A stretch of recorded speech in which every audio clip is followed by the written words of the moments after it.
What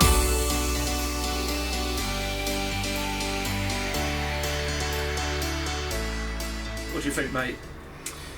Well, it's one of them again, and I thought that overall they've had 4 shots at goal.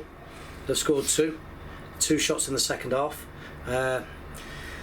We've created so much, at 1-0 the keeper's come, he's spilt it, and it's not a hard worked goal. That's the thing. It's another error, and I don't say that about the keeper, but I think maybe you could have probably done a little bit better.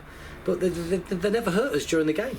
Their second goal, obviously against the run of play towards the end, but we've had a great opportunity that's been cleared off the line in the second half.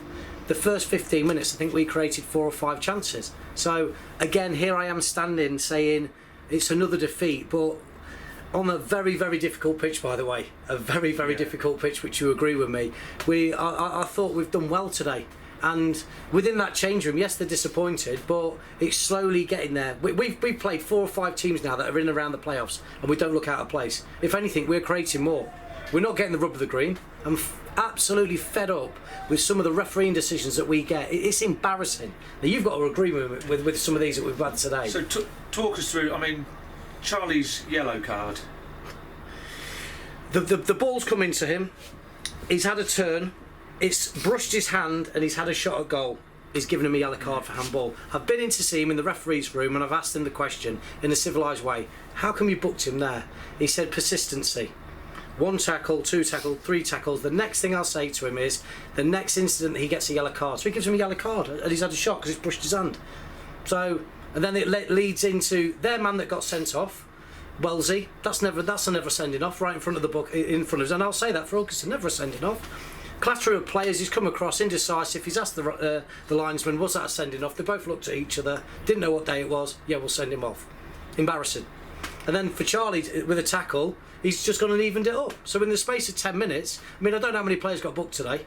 I think there was 10. 10 bookings in a game of football, and I'll say there was probably 4 of them that needed it. What did the goalie get booked for, do you know? I haven't got a clue, and I don't think the referee had either. Because I don't think he did anything. No, well, that's it. No, I go into him and I question him in front of the assessor, and in the end, because he knows we're right, he actually ushered us out, and I'm saying, I'm talking to you in a civilised way. We are talking to you in a civilised way for what you've done today, for both sides.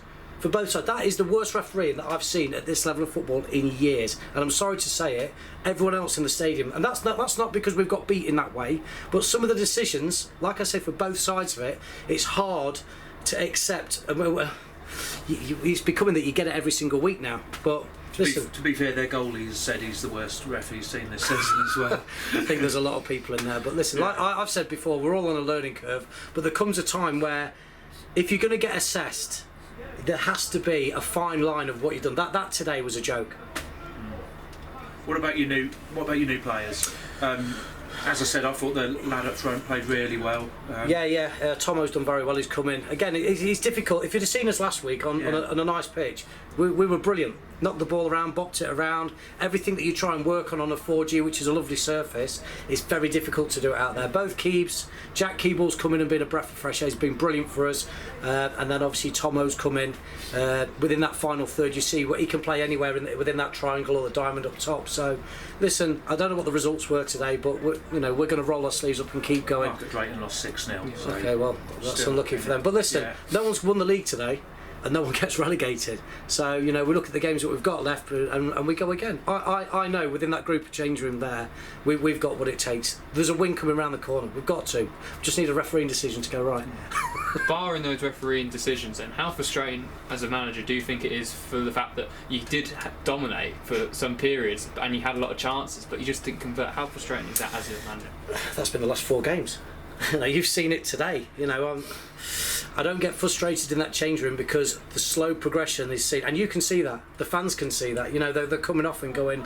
It could have been in games that we've had where even to go away at Carlton and score 4 goals, could have scored 6 or 7, and even their management group come to us and go, Christ, you are where you are, but you've done that to us today, and even their management group has said, look, could have been an ifs, but it is frustrating, but we've got to keep doing the right things, and the penny will drop very soon.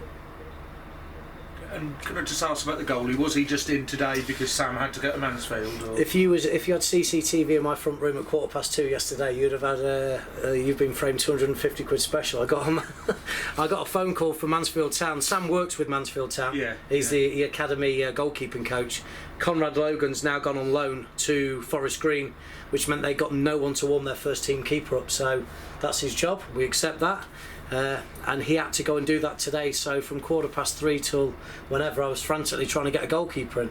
It's not too bad if you lose a midfielder or a left back, but a goalkeeper. So hopefully Sam's back next week, and we go again. Lovely. With Mohammed then, how long will he be in the squad? Is it just for this week, or will he be in Well, obviously he comes in, he's dual registered now. Mikolova has done us a very good favour today. I thought it was okay. Done us.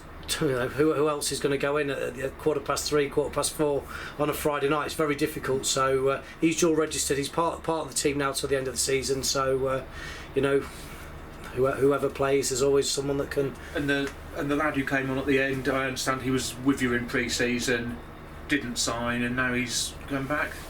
I've got an opportunity that Peterborough United have. They get to this stage, all the pro clubs where the scholars are second years, they want a bit of work experience, and we're thin on numbers.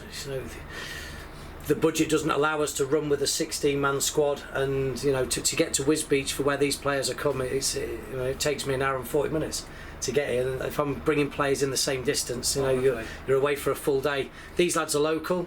They come and make the squad up. I've got another lad in Ollie that's gone through the youth rank at Leicester. I got a chance in football when I was a young kid, so I'm a great believer in as and when we can, at the right time, we'll give these lads some minutes between now and the end of the season. Come the end of the season, they'll have played quite a bit of football, but we'll look after them.